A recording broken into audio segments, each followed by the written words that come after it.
بسم اللہ الرحمن الرحیم۔ السلام علیکم دوستو۔ حضرت ابراہیم نخعی تابعی جو کہ مسلم و بخاری کے بنیادی راوی ہیں، ان کے بارے میں المعجم الکبیر طبرانی میں روایت ہے کہ وہ اکثر فرماتے تھے، اگر بالفرض میں قاتلان سید امام حسین رضی اللہ تعالیٰ عنہ میں شامل ہوتا اور بالفرض میری بخشش بھی ہو جاتی اور مجھے جنت میں جانا نصیب ہو بھی جاتا، تب بھی مجھے اس بات کی شرم آتی کہ رسول اللہ صلی اللہ علیہ وآلہ وسلم کی میرے اوپر نظر پڑتی اور وہ فرماتے کہ تو بھی حسین کے قاتلوں میں شامل تھا۔ حوالہ المعجم الکبیر طبرانی 2760۔ المستدرک الحاکم کی حدیث نمبر 4712 اور 4717 میں حضرت عبداللہ بن عباس رضی اللہ تعالیٰ عنہ روایت کرتے ہیں کہ رسول اللہ صلی اللہ علیہ وآلہ وسلم نے فرمایا، اے اولاد عبد المطلب، اللہ کے پاس میں نے دعا مانگی ہے کہ وہ تمہیں بہادر و رحم دل اور سخاوت والا بنائے۔ یاد رکھو، اگر کوئی شخص حجرہ اسود اور مقام ابراہیم کے درمیان جم کر نماز پڑھتا ہے اور روزے رکھتا ہے، مگر وہ شخص میرے اہل بیت سے بغض رکھنے کی حالت میں اللہ سے قیامت میں ملاقات کرے تو ضرور آگ میں جائے گا۔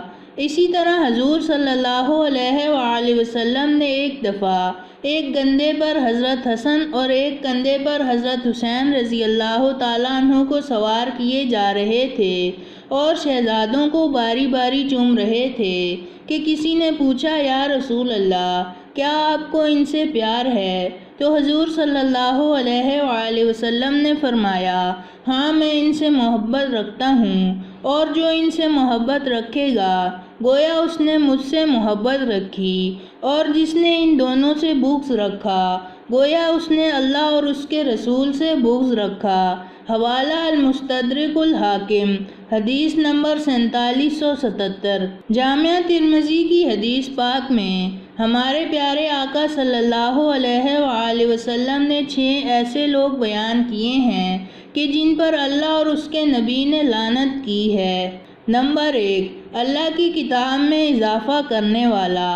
نمبر 2، وہ جو اللہ تعالیٰ کی تقدیر کو جھٹلاتا ہے۔ نمبر 3، طاقت کے بل پر مسلط ہونے والا شخص تاکہ وہ کسی ایسے شخص کو معزز بنائے کہ جس کو اللہ نے ذلیل کیا ہو، یا کسی ایسے کو ذلیل کرے جس کو اللہ تعالیٰ نے معزز بنایا ہو۔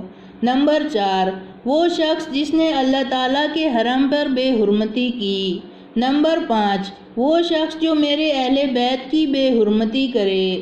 نمبر 6، میری سنت کو حقیر سمجھ کر جان بوجھ کر ترک کرنے والا۔ اب آپ خود ہی واقعہ کربلا پر نظر ڈالیں، کیا یزید نے اہل بیت کی بے حرمتی نہیں کی؟ کیا یزید نے مکہ اور مدینہ پر حملہ نہیں کروایا؟ صحیح بخاری کی حدیث نمبر 3751 میں ہے کہ رسول اللہ صلی اللہ علیہ وآلہ وسلم نے فرمایا، محمد کے قرب کو اہل بیت میں تلاش کرو۔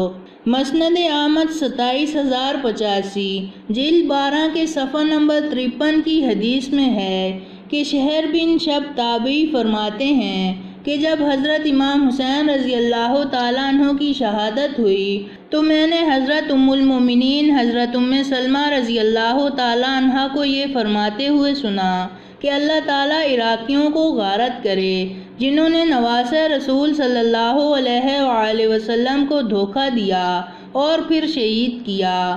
میں نے رسول اللہ صلی اللہ علیہ وآلہ وسلم کو خود دیکھا ہے کہ سیدہ کائنات حضرت فاطمہ حضور صلی اللہ علیہ وآلہ وسلم کے لیے ایک ہنڈیا بنا کر لائیں تو حضور نے فرمایا کہ تمہارا چچا زاد علی کہاں ہے؟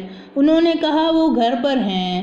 تو حضور صلی اللہ علیہ وآلہ وسلم نے فرمایا کہ جاؤ فاطمہ اسے بھی بلا لاؤ اور بچوں کو بھی ساتھ لانا۔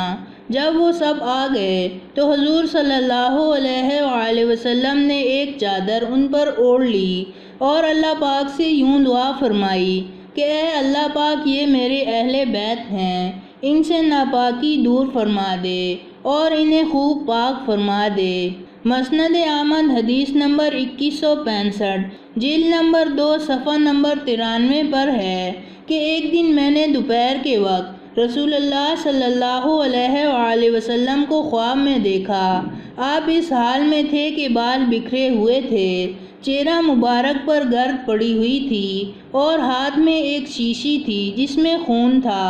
میں نے عرض کیا، یا رسول اللہ صلی اللہ علیہ وآلہ وسلم، یہ کیا ماجرا ہے؟ حضور صلی اللہ علیہ وآلہ وسلم نے ارشاد فرمایا، یہ حسین اور اس کے ساتھیوں کا خون ہے جسے میں آج صبح سے اکٹھا کر رہا ہوں۔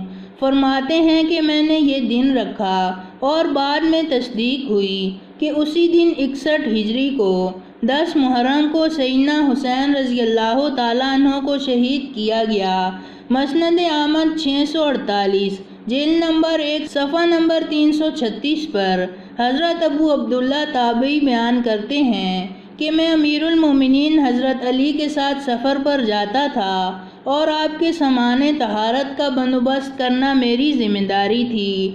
فرمایا کہ ایک بار صفین کو جاتے ہوئے فرات کے قریب سے گزرے تو اچانک حضرت علی فرمانے لگے، اے حسین فرات کے کنارے صبر کرنا، اے حسین فرات کے کنارے صبر کرنا۔ میں نے پوچھا، امیر المومنین کیا بات ہے؟ اس پر حضرت علی رضی اللہ تعالیٰ عنہ نے فرمایا، ایک بار میں نبی کریم صلی اللہ علیہ وآلہ وسلم کی بارگاہ میں حاضر ہوا تو حضور پاک صلی اللہ علیہ وآلہ وسلم زار و کتار رو رہے تھے۔ میں نے بے چین ہو کر پوچھا، حضور آپ کو کس نے غمگین کیا ہے؟ حضور صلی اللہ علیہ وآلہ وسلم فرمانے لگے، ابھی جبرائیل میرے پاس آئے اور مجھے اللہ تعالیٰ کی طرف سے خبر دی کہ بے شک حسین کو فرات کے کنارے شہید کر دیا جائے گا۔ حضور نے مجھ سے فرمایا، اے علی، کیا تمہیں حسین کے مقتل کی مٹی نہ دکھاؤں؟ میں نے کہا، جی حضور۔ چنانچہ حضور نے اپنی مٹھی کھولی تو اس میں مٹی تھی۔ اس کے بعد ہم اپنے آنسو نہ روک سکے۔ دوستو، ایسے نواسے کو شہید کیا گیا کہ جس کے لیے ہمارے نبی حضور صلی اللہ علیہ وآلہ وسلم نے لمبا سجدہ کیا، کئی بار خطبہ چھوڑا، کئی بار نماز لمبی کی اور بعض دفعہ نماز چھوٹی کر دی۔ صحیح بخاری، جامعہ ترمذی، صحیح مسلم اور مسند احمد سمیت حدیث کی تمام کتابیں حضرت امام حسین اور حضرت امام حسین کی شان مبارک سے بھری پڑی ہیں۔ بہت سے ایسے مقامات ہیں جن میں حضور صلی اللہ علیہ وآلہ وسلم نے فرمایا کہ حسین مجھ سے ہے اور میں حسین سے ہوں۔ دوستو، نجات اسی میں ہے کہ اب بھی موقع ہے جنتی سرداروں کی شان و عظمت کا اقرار کر لو، ورنہ وہ دن دور نہیں کہ بروز قیامت تمہیں بھی یزید کے لشکر کے ساتھ کھڑا کر دیا جائے اور پھر حساب دینا بھی ایک عذاب بن جائے گا۔ اے اللہ، ہمیں، ہمارے والدین اور ہماری نسلوں کو بھی نبی پاک صلی اللہ علیہ وآلہ وسلم اور ان کے اہل بیت سے سچی محبت فرما دے۔ دشمنان اہل بیت اور ان سے بغض رکھنے والوں کو ہم سے دور فرما دے، آمین۔ تو دوستو، یہ تھی ہماری آج کی ویڈیو۔ پسند آنے کی صورت میں لائک کریں اور اپنے دوستوں کے ساتھ شیئر کریں، اور مزید ایسی ویڈیوز دیکھنے کے لیے ہمارا چینل سبسکرائب کرتے ہوئے ساتھ موجود گھنٹی کا بٹن بھی دبا دیں۔ شکریہ۔